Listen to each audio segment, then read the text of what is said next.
হাসিনা চলে যাওয়ার পর আমরা মনে করেছিলাম এবার আমাদের ইসলামপন্থীরা তৌহিদের কথা দায়িত্বহীন কণ্ঠে বলবে।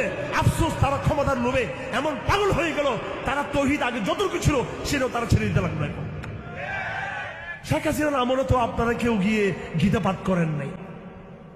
শেখ হাসিনার আমলে কোনো আলেম গিয়ে দুর্গা পুজো গিয়ে সেখানে তাদেরকে শুভেচ্ছা জানায় নাই। শেখ হাসিনার আমলে কেউ গিয়ে তো সেই সময় ওখানে গিয়ে সঙ্গীত পাঠ করেন নাই।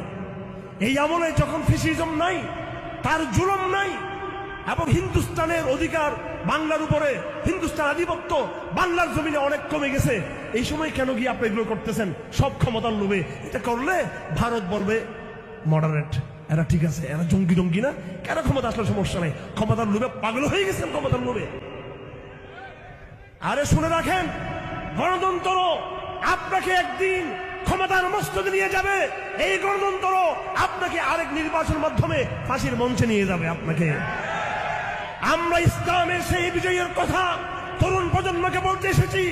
ইসলাম, ওই ইসলামের বিজয়ের কথা বলবো, ওই পন্থার কথা বলবো, ওই মেথডের কথা বলবো, ওই পদ্ধতির কথা বলবো, যেই পদ্ধতিতে দিন কায়েম দেরিতে হবে কিন্তু কিয়ামত পর্যন্ত সেটা সাস্টেইন করবে সেটা।